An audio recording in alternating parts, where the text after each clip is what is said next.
So the last couple of 3 videos focused on Chapter 2 material, and now we're moving forward to the material that's in this PowerPoint right here called Control Structures. With control structures, we're basically talking about selection, which means either if statements, or also in Java there's another option called a switch statement, and also looping, otherwise known as iteration or repetition. And so the if statement kind of thing, the selection kind of thing is covered in Chapter 3 of the textbook, and the looping kind of thing is covered in Chapter 5 of the textbook, and that's what we're going to be focusing on next.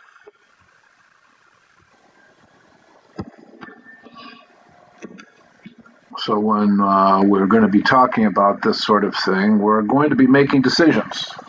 Either we're going to be deciding to go one way or the other, like you might have in an if statement, or we're deciding whether or not to repeat something. And when we're doing that sort of thing, we're going to be making use of Boolean expressions, which is any expression that evaluates to either true or false. So let's break that down a little bit. What can be a Boolean expression? Remember what an expression is in general. An expression is any combination of literals or variables or constants along with operators of various sorts, or maybe even method calls, and any combination of those things that can give us back a piece of data as a result. And in the case of Boolean expressions, of course, this piece of data is either going to be a true or a false. So the true and false keywords are Boolean expressions. Anything where you're comparing and testing to see if two things are equal or not equal or less than, one thing is less than or greater than another, those give us Boolean results.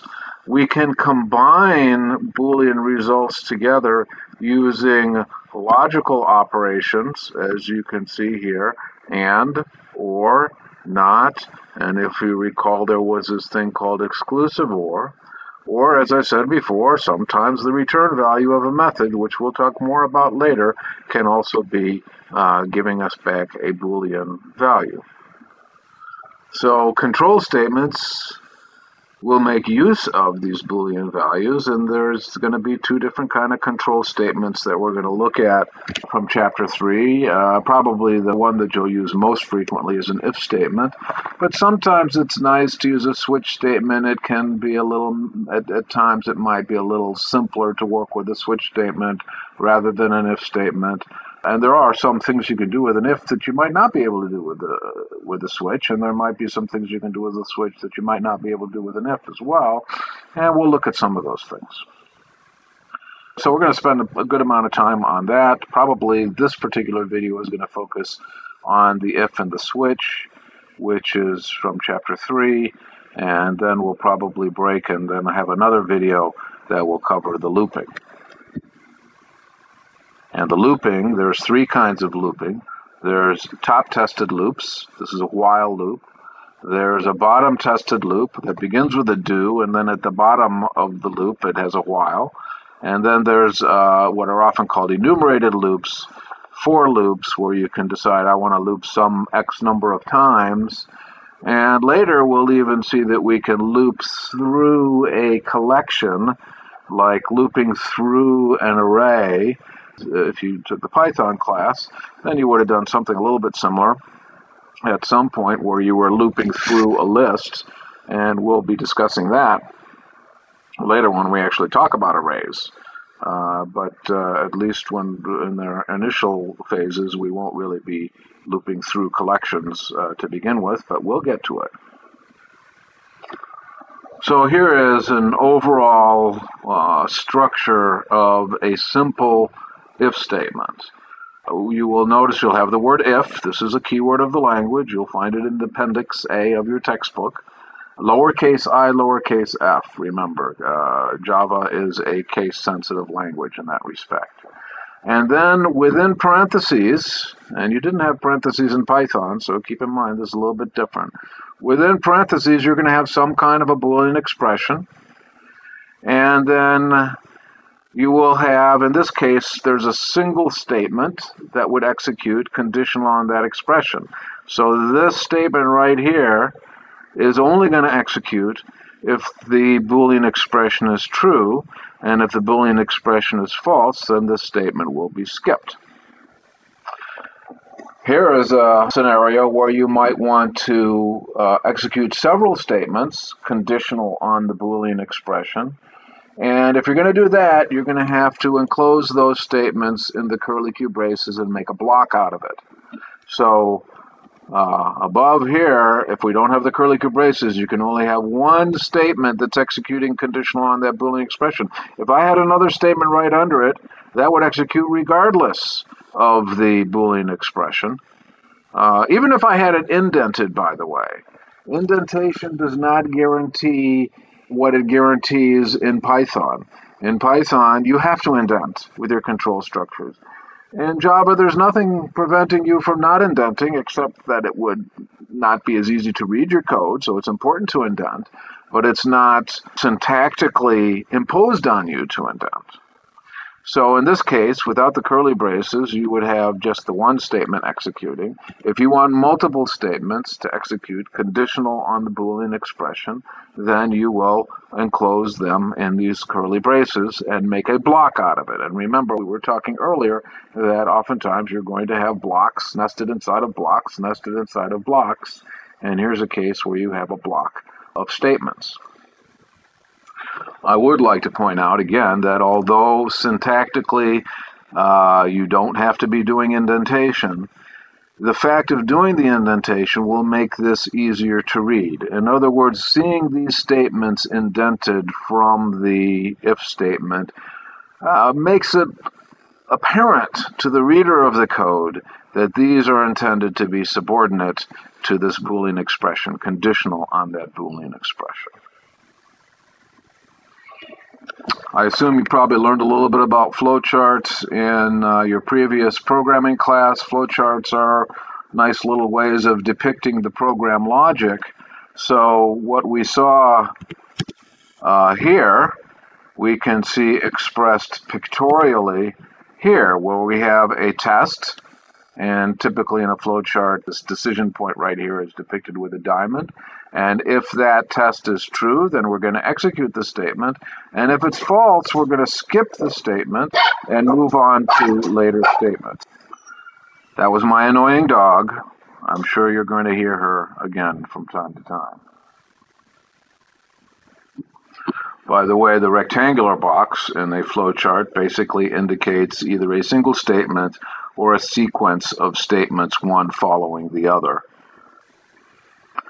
Now, sometimes you can have more complex Boolean expressions, as we see here. Here, assuming that we have a variable, maybe an integer variable called I, the test to see if I is greater than or equal to 0, that's one Boolean expression. And the test to see if I is less than or equal to 10, that's another Boolean expression. And each of these is going to evaluate to either a true or a false. And then the logical AND operator is going to give you a true only if I is between 0 and 10 in this case. And in this case, we had a situation where we were printing a line afterwards to indicate that, yes, that test succeeded. None of this should be new to you, although the syntax is a little bit different. Now, sometimes we might want to have a Boolean expression, and if that Boolean expression is true, we want to do one thing, and if it's not, we want to do another. So there is the else clause, which is part of an if statement. So here we have an if statement. We test to see if the Boolean expression is true. If the Boolean expression is true, then this is going to execute. Otherwise, if the Boolean expression is not true, then this is going to execute. Now, I have a question for you. Is it ever possible for both of those statements to execute?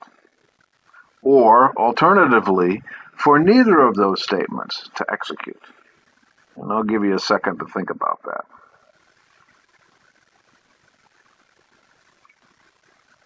And hopefully the answer is obvious to you. No, it's not possible. You're either going to get these statements to execute or you're going to get those statements to execute. You can never have a case where neither the true or the false statements are executing, and you can also never have a case where both of them are going to execute. Either the one or the other, no exceptions in this particular situation. You'll also notice in this code that we're having the curly braces. If it was a single line, you don't need the curly braces. A single statement, subordinate, you don't need the curly braces, although it doesn't hurt to have them. There's nothing wrong with having the curly braces, but they wouldn't be necessary if it was only a single statement. And here's a flowchart for that. So once again, you can see either this is going to happen or this is going to happen. If the test is true, this is going to happen, and we're not going to do this. We're going to skip on and finish and go to the independent statements. If the test is false, we're not going to do this. Instead, we're going to do this, and again, we'll continue to the independent statements. And here we had another example of an if-else. In this case, we definitely needed a block here because we had two statements that were subordinate to the if part. But we didn't need a block here because the else part only had a single statement that was subordinate to it.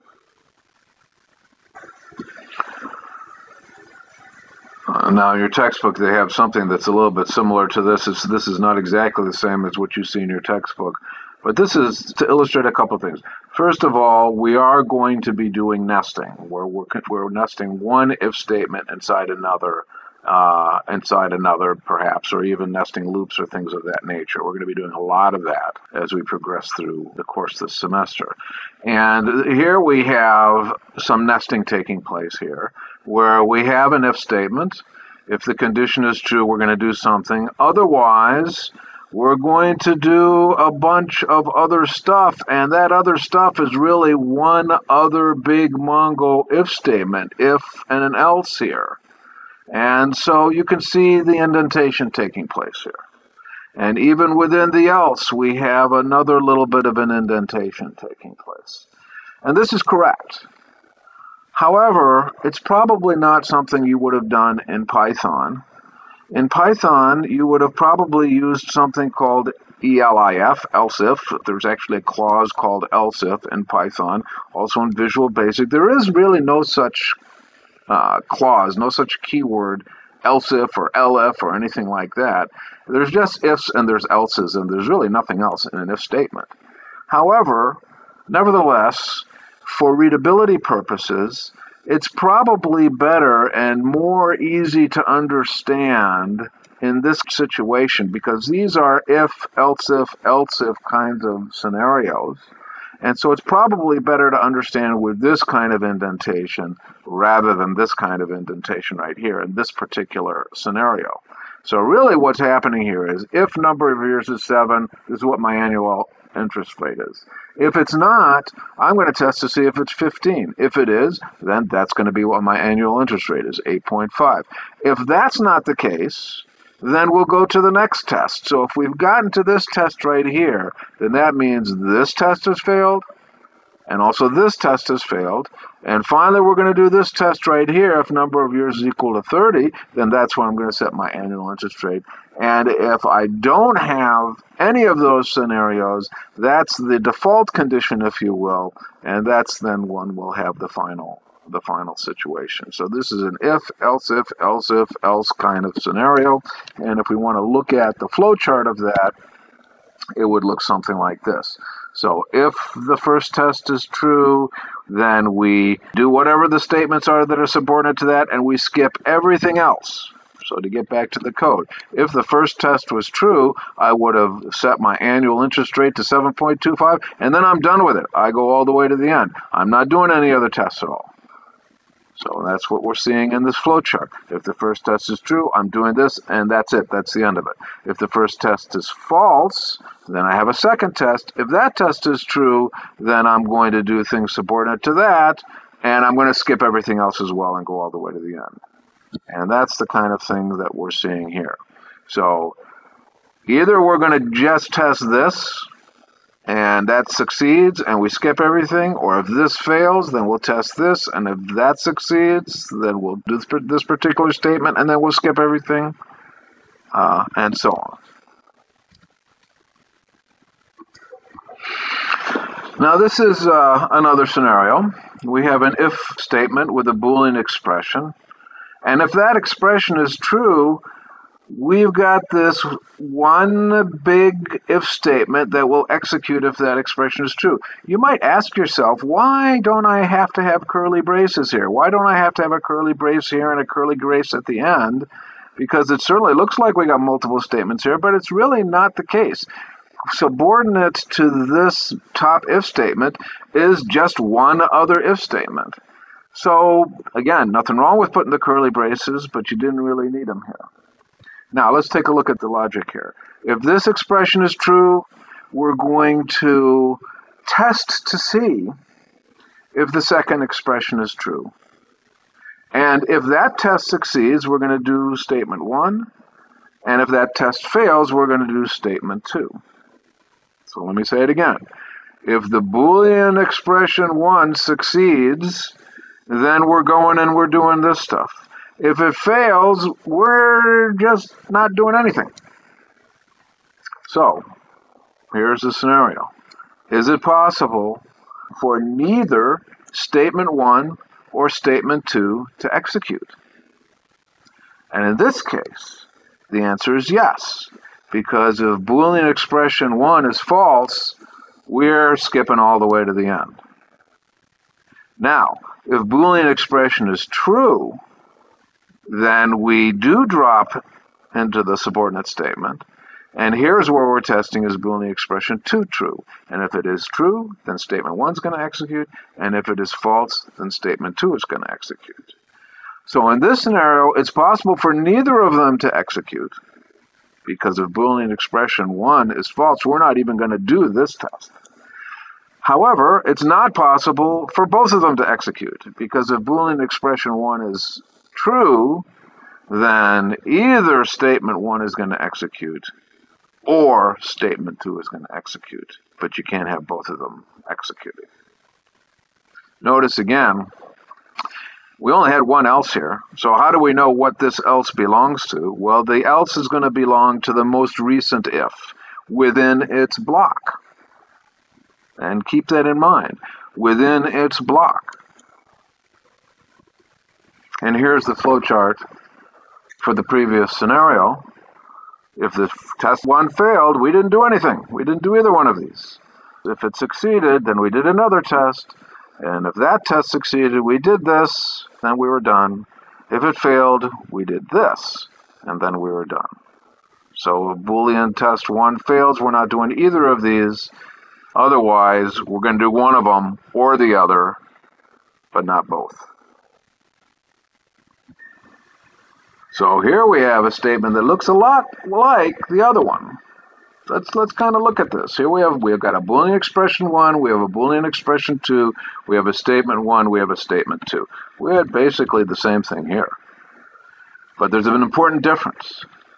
Here we have a curly brace for the block when the first Boolean expression is true. So therefore, this else, which is outside the block, doesn't belong to the if inside the block. It belongs to the if outside the block. So here we have a scenario where if Boolean expression 1 succeeds, then we're testing to see if Boolean expression 2 is successful in order to decide whether statement 1 is going to come out. If it fails, we're just going to do statement 2. So if Boolean expression 1 is true and Boolean expression 2 is true, we're going to do statement 1. If Boolean expression 1 is false, we're going to do statement 2. And we won't even test Boolean expression 2. So in this case, what do you think would be the scenario that would cause nothing to happen? Neither statement 1 or statement 2. And the answer to that is, if Boolean expression 1 is true, that means we're going to drop into here and make this test. And if Boolean expression 2 is false, we're done with that. And also, the fact that Boolean expression 1 was true means we're not taking this else. So that would be the scenario in which neither statement 1 nor statement 2 would execute. Again, if Boolean expression 1 was true and Boolean expression 2 was false, neither of these two statements would be executing. If Boolean expression 1 was true and 2 was true, we'd be doing statement 1, but we certainly wouldn't be doing statement 2, because the only way we could get to statement 2 is if Boolean expression 1 was false. And of course, if Boolean expression 1 was false, we wouldn't even be testing for Boolean expression 2. We'd just be going right down here to do statement 2. So there's some subtle nuances that you introduce when you start playing with braces. And you'll notice the indentation that we have here. This is, again, we could be thrown off by indentation. We could have had this exact same indentation. And if I'd have put a curly Q brace here and a curly Q brace right before the else here, it would have executed exactly the same way as this. So don't get fooled by indentation. Indentation is important for readability, but indentation does not dictate how statements get executed in the same way that it does with Python. And here's that flowchart for that above scenario. So if Boolean expression 1 failed, we took the else branch and we did statement 2. If it succeeded and Boolean 2 succeeded, then we did statement 1. But if this succeeded and this failed, we're not doing either of the statements. So in your textbook, they have an example that we'll look at, an example having to do with computing what your tax rate is going to be based on a couple of factors. One of those factors has to do with whether you're single or married, filing jointly or separately, or head of household. And the other factor is how much money you make, or at least what's the range of your salary. And you can see, for example, in this case, that if you're a single and you're making, less than $8,350, you're at a 10% range. If you're married filing separately and you're making in this range, you're in the 28% range. That's the kind of thing that they're talking about. And here's kind of an overall structure of it, the status being what your marital status is. We'll see the actual code. And here is the actual code. So let's take a look at this a little bit more detail, and then we'll actually run it and kind of explore what it's doing. And actually, I should say this example is not complete. It's just completed it for single filers. But you can see already that you've got some nesting going on. There's tests for the marital status, which is at the outer if statement, if with its else ifs and whatnot. And then for each status, there's tests for the income. And let's actually take a look at the code in NetBeans. So here's the code. And the first thing that's happening is the user is given a set of options, a little menu to enter a number, either 0 or 1 or 2 or 3, depending on their marital status. And then here's the if statement. And this if statement, it's the example doesn't indent quite as much as you will get if we just format. I'm going to actually do that in a moment.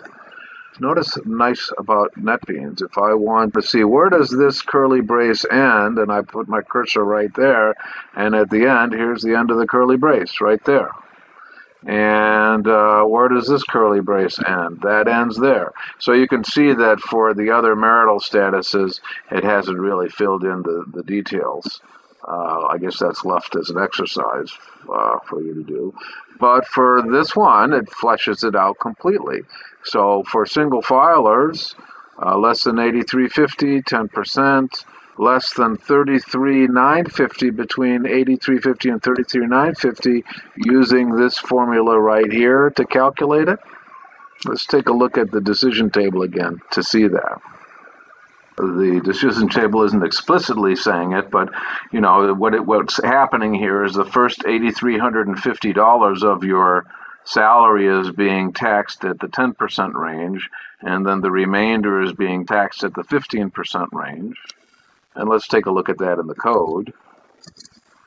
And you can see that's taking place. So 8,350 times 0.1, and then take the remainder of that times 0.15, and that's what winds up being the tax. So you can see what we have subordinate to this if statement here. We have an if, else if, else if, else if, else if, else, and these complicated calculations taking place. So I'll go ahead and run this. And it's asking me, well, I'm going to say 0 for single filer. And it's asking me my income. I'll put $10,000. And that's what it calculated. And if I get to, let me put a breakpoint right here, and we'll do the same exact thing. I'll run my debugger. And I'll go to the output window. And it's going to ask me, I'll say I'm a single filer. And I will put 10,000 again. And it stopped right there. Why? Because status was 0, because that's what I had entered for my filing status. And income was 10,000. So this test failed.